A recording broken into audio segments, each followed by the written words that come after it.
Here is your rewritten script. Before we begin, let me ask you something. How many expensive products have you bought over the years, only to discover that the simplest things in your home often do just as much for comfort and daily care? Today, I want to talk about a very simple combination that many people already have in their kitchen or bathroom cabinet: castor oil and baking soda. Now, let me be very clear from the start. This is not a miracle cure. It is not something I would treat like a replacement for proper medical care. And it is definitely not something to use carelessly on every skin problem. But when used gently and in the right way, this simple combination may be helpful for a few very practical everyday concerns, especially dry, rough skin on the hands, feet, heels, elbows, and around the nails. Let's talk about why. Castor oil is thick, rich, and deeply conditioning. It helps soften dry skin and acts like a protective layer that locks in moisture. That is one reason it has stayed popular in skin and hair care for so long. Baking soda is very different. It is not a moisturizer. It is a mild physical exfoliant. In small amounts, it can help loosen rough surface buildup on tougher areas of skin. And that is exactly why this pairing gets attention. One ingredient softens, the other helps lift away dry surface buildup. When used carefully, the result can leave certain rough areas feeling smoother, softer, and more comfortable. But the key word here is carefully, because what helps rough heels may be too harsh for the face. What feels fine on thick skin may irritate thin or sensitive skin. And more is definitely not better. So let's keep this practical.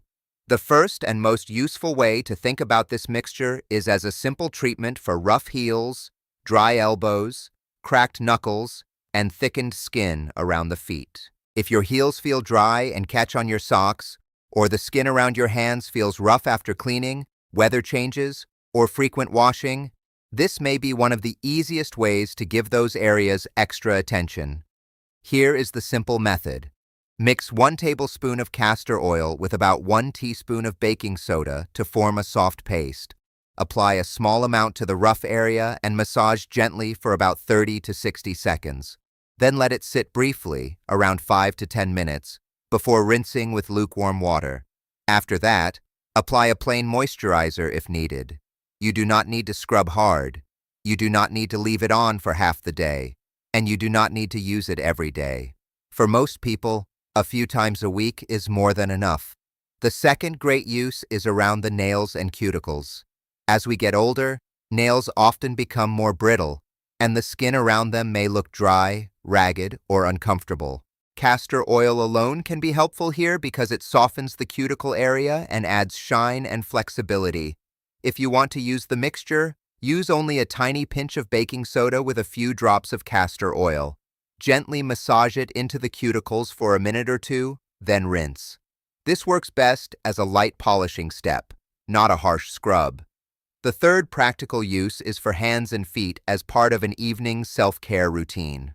Sometimes the real value of a remedy is not that it fixes everything, but that it encourages consistency. 5 quiet minutes of care at the end of the day can make your skin feel better, help you slow down, and give you a routine you can actually stick with. That matters, because health and comfort are often supported by small, repeatable habits, not extreme solutions. Now let's talk about what this mixture is not for. It is not for open cuts. It is not for broken or inflamed skin. It is not for the delicate eye area. It is not for deep rashes, suspicious moles, serious infections, or anything that is getting worse instead of better. And it is not something I would use on acne-prone facial skin, because baking soda can be irritating and may leave the skin feeling stripped rather than balanced. That is very important. People often assume that if something is natural or simple, it must be harmless everywhere. But skin has its own protective balance, and harsh or frequent exfoliation can do more harm than good. If your skin is sensitive, do a patch test first. Use a tiny amount on a small area and wait to see how your skin responds. If you notice redness, burning, itching, or discomfort, stop there. That is your skin giving you useful information, And if you already have eczema, a skin allergy, very reactive skin, or you are dealing with a medical skin condition, it makes more sense to ask a qualified professional before experimenting. Now, if you want the safest and most realistic version of this routine, here is what I recommend. Use cold-pressed castor oil. Keep the baking soda amount small. Use the mixture only on thicker, rougher areas. Massage gently. Rinse well. And do not confuse skin softening support with treatment for disease. That is where many videos go too far.